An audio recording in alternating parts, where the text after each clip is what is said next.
যে ফ্যাসিস্টদের বিরুদ্ধে দীর্ঘ সংগ্রাম করেছি, 15 বছর লড়াই করেছি এবং সব শেষে আমরা একটা বিজয় অর্জন করেছি।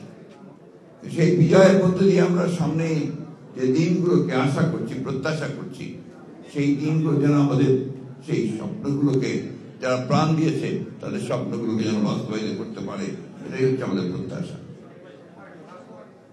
আজকে অনেক কথা উঠছে বিভিন্নভাবে এবং সেই কথাগুলো এমনভাবে বলা হচ্ছে যাতে করে তর্ক, অনেক নতুন নতুন তর্ক সৃষ্টি করা হচ্ছে।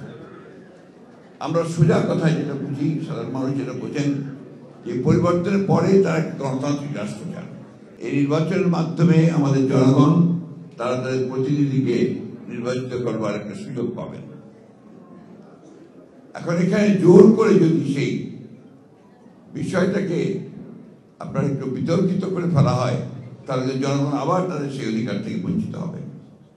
এবং আমাদের যে অভিজ্ঞতা, সেই অভিজ্ঞতা আমরা দেখেছি যে এই ধরনের নির্বাচন যদি দ্রুত না হয়, সময় ক্ষেপণ করা হয়, তাহলে সেখানে অন্যান্য শক্তিগুলো মাথা চাড়া দিয়ে উঠতে থাকে এবং তখন জনগণের যে চাহিদা, সেই চাহিদা থেকে তারা পুরোপুরিভাবেই বঞ্চিত হয়।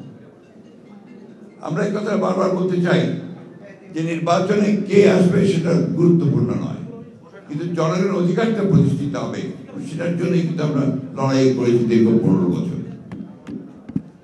আমি সেই কারণেই বলেছি যে এই সময়টা আমাদের দরকার। সত্যিকার অর্থেই আমরা বর্তমান যে অন্তর্বর্তীকালীন সরকার আছে, সেই সরকারের কাছে আমাদের প্রত্যাশা অনেক।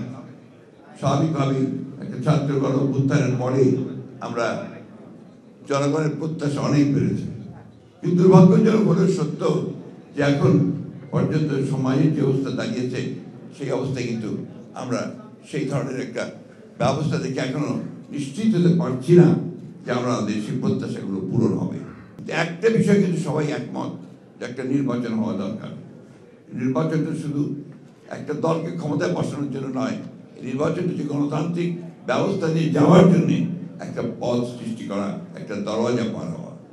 এই ন্যূনতম যে সংস্কার হচ্ছে নির্বাচন কেন্দ্রিক, সেই সংস্কারগুলো করেই আমাদের অতি দ্রুত নির্বাচনের পথে যাওয়া উচিত এবং নির্বাচনের মধ্য দিয়ে যে সরকার বেরিয়ে আসবে তাদের দায়িত্ব হবে এখানে আপনার পুরোপুরিভাবে সেই সংস্কার যে কমিটমেন্ট আমাদের আছে, একত্রিত কমিটমেন্ট, সেই কমিটমেন্টকে বাস্তবায়িত করা, জনগণের প্রত্যাশাকে পূরণ করা।